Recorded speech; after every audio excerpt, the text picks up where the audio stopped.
Alors, une précision aujourd'hui, parce que Rudy va bien sûr nous parler de son travail qu'il a fait à travers toute la signalétique pour le Grand Paris. On a une chose assez extraordinaire, c'est que on a dans un même lieu les 3 personnes qui ont travaillé sur le Grand Paris. On a Patrick, on vient de l'entendre, Rudy, et on a aussi Régine Charvet-Pello qui, elle, a travaillé sur le matériel. C'est la première fois qu'on est réunis ensemble. Et c'est la première fois qu'ils sont réunis ensemble, et ça se passe à Tours, et on peut être très fiers de cela. Merci beaucoup. Alors, Rudy, ce qui était intéressant dans ce projet-là, c'est que tu as été impliqué, et ton agence a été impliquée, très très en amont. Pour une fois, on ne s'est pas dit, bah tiens, on a un projet, on va le construire, puis décidez-moi des petits trucs pour que les gens sachent où aller. Mais dès le début, vous avez été impliqué, et ça c'est important. C'était d'ailleurs pas un projet de signalétique, c'était information. D'information. Je trouve que cette différence est très importante. C'est-à-dire comment arriver à faire que le voyageur ait de l'information et qu'il ne soit pas obligatoirement guidé. Et je pense que si on revient sur notre thème de la simplicité, c'est un peu cet écart-là que j'aimerais prendre pour exemple. Pour moi, ce projet a été un énorme travail de 5 ans contre la simplification. Et il faut arriver à dire ça aussi, tout en sachant que j'apprécie une certaine simplicité dans les formes et dans les... Voilà. Donc on est... Et c'est pour ça que ce thème est très complexe à aborder. On dit... toute la matinée a été pleine de contradictions. Vive la complexité et le designer fait de la simplicité. Voilà, c'est très... C'est la journée des paradoxes. Et il faut, je pense, passer dans une sous-catégorie. Et j'aimerais bien prendre comme exemple, pour déterminer la complexité de cette chose, le voyage que j'ai fait entre Paris et Tours, où, il y a quelques années encore, je serais allé au guichet, je serais allé sur les quais, et j'aurais pris le train et j'aurais changé d'avis parce que j'ai oublié mon téléphone quelque part, je serais revenu en arrière et j'aurais... Aujourd'hui, ce n'est plus possible. Donc, on a un système digital qui aujourd'hui nous amène via un soi-disant décomplexification vers une complexification majeure de notre vie quotidienne. On s'est fait encapsuler. Et je crois qu'il faut arriver à le formuler, c'est-à-dire on n'a plus le droit à l'improvisation, on n'a plus le droit à l'erreur, on n'a plus le droit aux transformations. Voilà. Et la question, c'est comment nous, designers, on peut aller contre cette erreur de système. Et je trouve qu'aujourd'hui, on n'a pas parlé assez de Ivan Illich, qui est quand même, pour moi, le grand penseur du système, et de son écroulement. Parce qu'aujourd'hui, on est au bord de l'écroulement digital, je trouve. C'est-à-dire, toute action doit se faire avec 15 codes, 15... voilà, on est dans un truc qui est en train de devenir énorme, alors qu'on souhaitait simplifier, on souhaitait nous donner des accès faciles, etc., etc. Et c'est là où on voit, et c'est la même chose qui s'est passé dans le processus du Grand Paris, qu'il y a des facteurs qui sont non citoyens, c'est-à-dire qui sont des facteurs d'organisation de systèmes, qui n'ont rien à voir avec le bon usage, et qui finalement pervertissent totalement le processus de simplification. Donc, comment arriver à refaire ce pas de côté qui consiste à dire, OK, on a un système complexe, digital, complexe, avec des problèmes de sécurité, des problèmes de trucs, mais finalement, ce qui est important, c'est quand même le citoyen et non pas le fonctionnement de la structure qui est au-dessus. Donc, enlevant un certain nombre de paramètres. Dans le Grand Paris Express, c'est un exemple très clair. on planifie un projet qui va jusqu'à 2030. On ne supprime pas les portillons de contrôle. On est encore les portillons de contrôle comme si on était tous des assassins et des terroristes. Ça a coûté des milliards. C'est-à-dire que tous les ascenseurs doivent être coupés au niveau du contrôle, reprendre ailleurs. Ça a mis une complexité inutile dans le système. Il suffisait de se dire on fait confiance aux citoyens, et comme on le fait dans le tram, comme on le fait ailleurs, et on aurait réduit le budget à peu près par 2. Mais ça, c'est des thèmes... on n'est pas nombreux à les aborder. Hein. Vous les avez abordés quand on les aborde, on se fait descendre, c'est-à-dire on n'est pas compatible à la problématique. Parce que le designer doit faire ce qui est agréable, mais... Sois beau et tais-toi, quoi. Quand il commence à rentrer dans les domaines un peu plus complexes, il n'est pas toujours le bienvenu. Alors, moi, j'aimerais à la fois... célébrer cet événement, parce que quand même c'est une chose assez extraordinaire, ce projet de 67 nouvelles, 68 ou 69, je ne sais plus, Gare. Ça change tous les jours, gare de 4 lignes. L'ambition première était de changer la métropole, de changer la mégalopole, c'est-à-dire de considérer que les 4 nouvelles lignes devait élargir la ville et travailler sur ça. Ça, c'est par exemple, à la manière Édouard Morin, c'est une chose que moi j'ai toujours portée. On m'a dit information voyageur, j'ai dit non. Ce qui est important, c'est exactement cet élargissement, c'est exactement cette symbolique qui est sous-jacente à cet élargissement. Et donc, c'était réintroduire de la complexité. Mais cette réintroduction de complexité, le fait de tenir cette complexité dans le projet, nous a permis de faire quelque chose de très simple, qui a consisté à inviter à chaque gare un illustrateur qui nous parlait de la ville. Voilà. C'est comment, en permanence, on joue dans l'acceptation de la complexité et ensuite dans la tentative je dirais, de créer des formes qui, elles, sont des formes accessibles et sont des formes simples. Alors moi, j'ai quand même, parce que je trouve qu'on a quand même fait beaucoup d'eurocentrisme, encore une fois, aujourd'hui.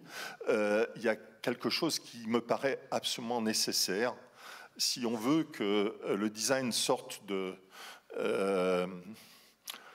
ce caractère. Il faut qu'on mette du pluriel. Il faut mettre du pluriel dans la démocratie, dans les designs, dans les dieux, dans les religions, voilà. Nous sommes un monde un tout-monde basé sur des différences, et il faut absolument qu'on arrive à recréer, repenser ce design, certes avec le milieu, certes avec l'endroit où on se situe, avec le contexte, mais aussi avec ce rapport multiple et diversifié qui est présent dans le milieu. C'est-à-dire le milieu, c'est aussi la diversité, c'est le tout-monde, hein, très souvent. Il suffit d'aller dans les quartiers un peu où les habitants du monde habitent. C'est toutes les cultures et c'est une richesse énorme.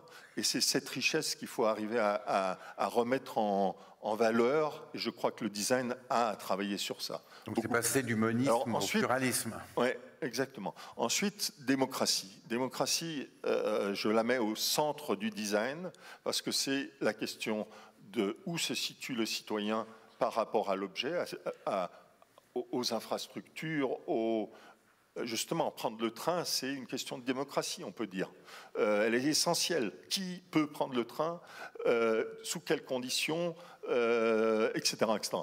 C'est là où, d'après moi, le design n'est pas suffisamment politique. Oui. Le design doit prendre position. Le design doit arriver à empêcher un certain nombre de choses, doit se battre contre des situations qui sont impossibles. Nous avons à à réintroduire fortement... Ou mettre le designer dans la chaîne de décision. Alors le dernier projet sur lequel on est en train de travailler avec Vera, c'est Redesign Démocratie. Parce que je pense que dans cette idée de métamorphose, on ne peut pas toujours se dire la démocratie c'est quelque chose qui a été défini et donc on va l'apprendre. Nous avons à redéfinir la démocratie à tous les niveaux. À tous les niveaux, il faut arrêter de se dire que le national est l'élément central. C'est pour ça que France Design Week, ça m'emmerde, parce que c'est pas France, c'est soit le design traite de la question mondiale, soit il l'est pas, etc., etc. Alors déjà, on a réussi à le faire sortir de Paris, le mettre dans nos régions, d'animer 13 régions, donc encourage-nous un peu. Il faut qu'il soit à travers le monde. Mais bien sûr, c'est la prochaine étape. Mais si on veut faire cette mutation, on ne peut pas la faire uniquement dans nos nations, on ne peut pas la faire uniquement dans nos pays. Il faut la faire en relation justement à d'autres milieux qui sont des milieux différents, et c'est l'équilibre, la relation entre ces milieux qui arrivera à faire que notre monde futur fonctionnera. Que nos politiques nous écoutent. Mais c'est aussi se dire, il y a du savoir. Nous avons dans nos quartiers défavorisés, on a un savoir énorme qui n'est pas valorisé. Et tout ça, ça a trait à la démocratie, et c'est aux designers de réinventer ça, en intégrant la question écologique, bien sûr, en intégrant, et ça c'est presque encore plus important, la question sociale, ne pas l'oublier dans ces processus écologiques, et en considérant l'être humain comme malgré tout une personne ou une dimension qui doit être respectée à tous les niveaux et qui doit participer des décisions. Je prends un dernier exemple et je m'arrête. Ma fille qui vient d'avoir 18 ans, suisse, je le dis, c'est pas pour valoriser la Suisse, j'en ai rien à foutre, mais 18 ans, elle participe à la première votation. On reçoit en France un livret d'une bonne, je dirais presque 40 pages, qui explique les différentes positions, qui explique le pourquoi de la décision par rapport aux votations sur la retraite et des choses comme ça, qui explique la complexité. Et l'élément le plus important aujourd'hui, c'est rendre accessible la complexité aux citoyens et arrêter de penser que le designer est supérieur aux citoyens et peut résoudre la chose sans... arrêter de penser qu'il y a des spécialistes et le peuple. Alors, justement sur cette notion de spécialiste, parce que on va taquiner notre amie Jacqueline, qui tout à l'heure a parlé de la nécessité de se spécialiser dans le design. Et par opposition, j'ai apprécié... C'est pas contradictoire. Non, c'est pas contradictoire. Mais j'ai apprécié la posture de Patrick en disant, moi, je suis un designer généraliste. Non, mais c'est pas évident de parler après Rudy. Mais c'est vrai qu'il y a cette idée donc de complexité, pour en revenir un petit peu au thème, et aussi le terme de richesse. Donc, quand on a travaillé sur ce projet ensemble et sur d'autres projets qu'on fait, je pense qu'on ne veut pas simplement résoudre le problème d'une manière très efficace. On veut profiter du projet pour apporter de la richesse aussi, que ce soit dans le parcours du quotidien, d'une gare. Parce que si on fait simplement forme-fonction, on obtient un résultat qui est invivable, en fait. Et on voit bien, on a beaucoup voyagé, il suffit à pas aller loin parfois, et on tombe dans des réseaux de transport qui sont, oui, il y a toute l'information est là, la lumière est là, le carreau de sol est nettoyable, il y a absolument tout pour que ça fonctionne, et que ça fonctionne longtemps, mais on s'y sent très mal. Et donc si on s'y sent mal, on ne va pas y aller. Ou on ne va pas avoir le plaisir d'y aller. Et donc ça, c'est un élément, mais juste essentiel dans ce travail. Donc c'est non pas d'apporter de la simplification, et j'utilise le terme d'une manière plus simple que vous tous, mais on va y apporter une richesse. Et c'était essentiel, et là on parle du citoyen, et surtout du citoyen qui est le banlieusard. On a voulu, et pas que nous, hein, ça a été toute l'idée de la commande, on a voulu tous ensemble faire que ce métro du banlieusard soit le plus beau du monde. Donc ça soit extraordinaire, qui lie les meilleurs architectes, les artistes, les illustrateurs, tous ensemble. Il y a eu une ambition collective absolument folle, et ça a tenu, ça a été fait, avec des choses réussies, des merveilleuses idées de Rudy qui n'ont pas été appliquées. Et je pense, c'est ce dont tu parlais tout de suite, tu ne l'as peut-être pas dit, c'était les langues. C'était de dire on va utiliser les langues qui sont le plus utilisées dans le monde pour les voyageurs, donc du chinois, de l'arabe, de l'anglais, le français et l'espagnol. Ça paraît, c'est une évidence quand on le dit. Bon, voilà, cette idée-là, elle n'a pas réussi à passer, malheureusement.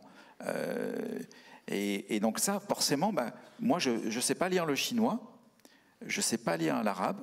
À part ça, c'est juste super beau. Super.